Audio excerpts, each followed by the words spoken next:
Okay, everybody, what's going on? This is going to be my first official UFC MMA breakdown of me predicting fights. I'm going to talk about some of these fighters. First up, we have this UFC Fight Pass card that starts at 6 p.m. You can just go to UFC 231, see what time it starts in your area of your UFC MMA fan.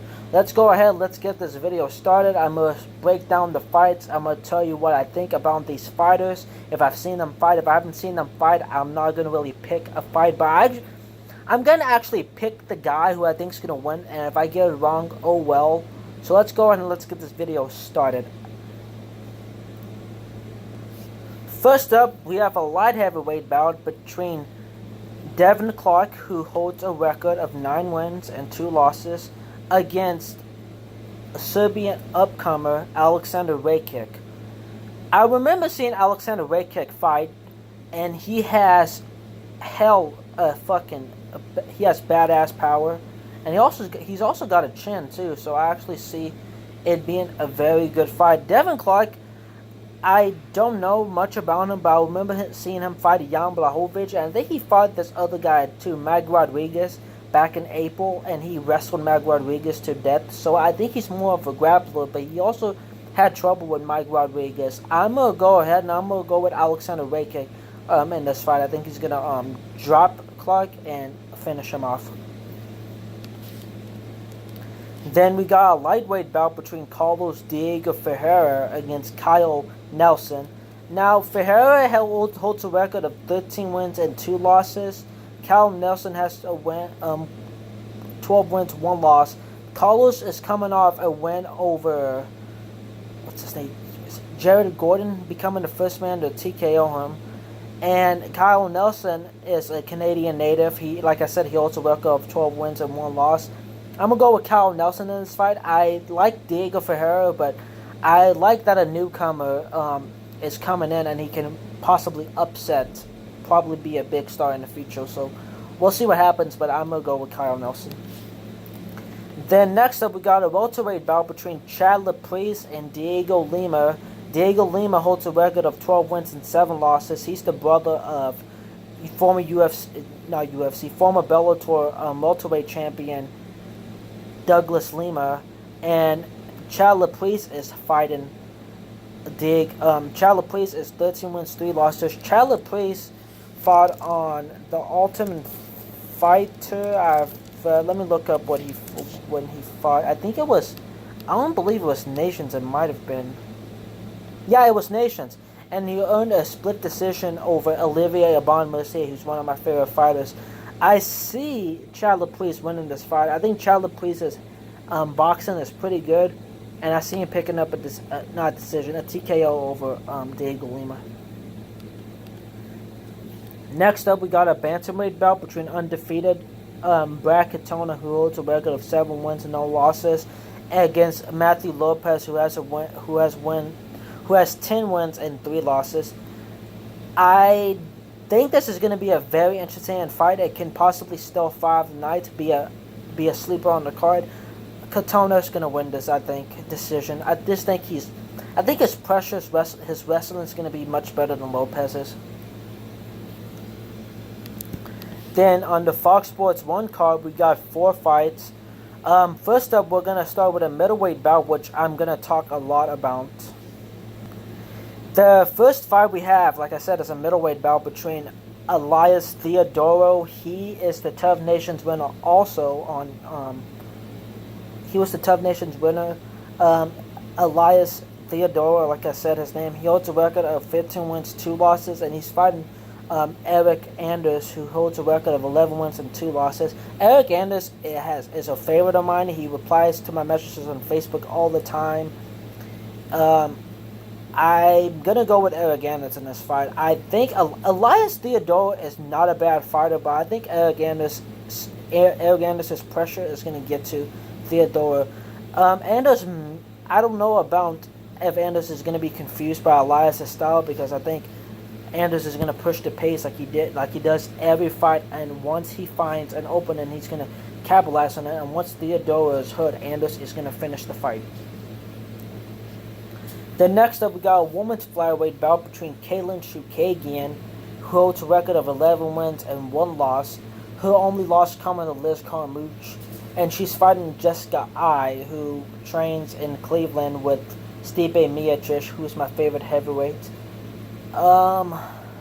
This is very hard to pick. I like Jessica Eye a lot. Katlyn Chookagian can win this, but I don't really see her winning. I'm going with Jessica Eye. And we also got a lightweight bout between Olivier Aubin-Mercier, who holds a record of 11 wins and 3 losses, against Gilbert Burns, who has a record of 13 wins and 3 losses.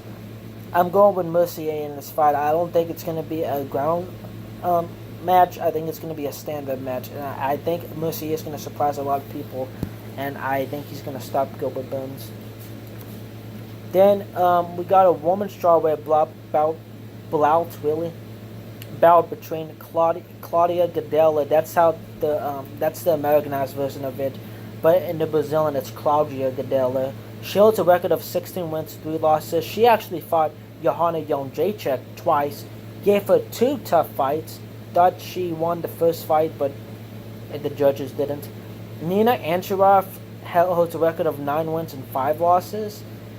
She's the fiance of Amanda Nunes. Nina's good, but I don't see her beating Claudia. I think Claudia is way better in all aspects. I can see Claudia finishing this fight. I'm going for Claudia in this one. I gotta go for my favorite fighter. My favorite woman fighter, Claudia Gadelha. I mean, there's just no denying it. Now we get on to our main card. We got a light heavyweight bout between Jimmy Manuwa and Thiago Santos. Jimmy Manuwa holds a record of 17 wins and 4 losses. Thiago Santos holds a record of 19 wins and 6 losses. Thiago Santos is very, very good. He's a great knockout guy. Jimmy Manuwa is a knockout guy too. This is the battle of strikers. I see Thiago Santos winning this fight though. Thiago is tough. He's tough.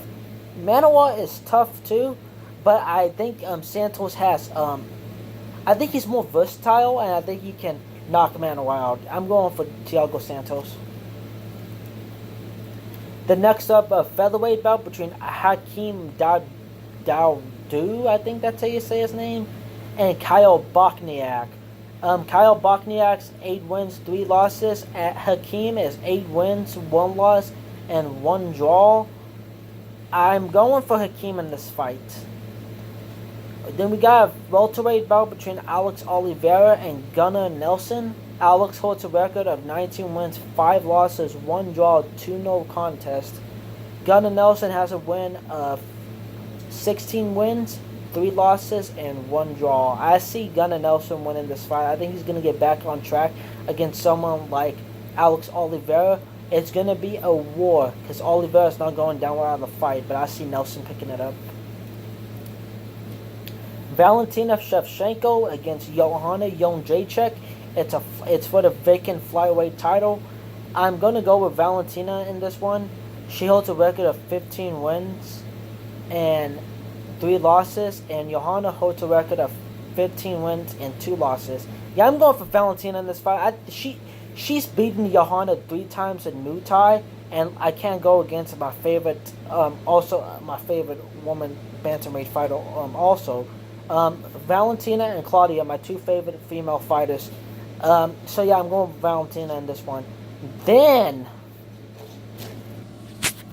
what I've been waiting for my entire life, Max Holloway, the reigning defending featherweight champion of the world, will fight undefeated Brian Ortega.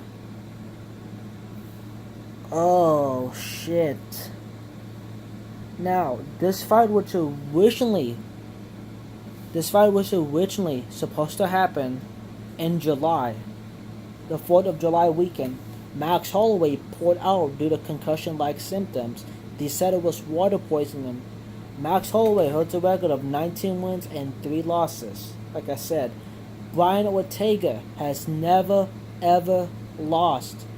He's 13 wins and no losses. I don't even think he's lost in his amateur career. That's what makes this fight so interesting. And Ortega can come back. However, I believe there's something up with Max Holloway. Max Holloway is one of these guys. And a lot of people don't understand. When you go against Max Holloway, he'll win. He'll win a fight. I don't know who's going to win. I'm not 100% sure on this fight, but I'm going for Max Holloway. I think he's a little too fast for Brian Ortega to catch in a submission. If Brian Ortega does get him, then it's over. If he does catch him in a guillotine, however, I don't see that happening. I think Max Holloway is too fast. His style's too good. I'm going for Max Holloway in this fight.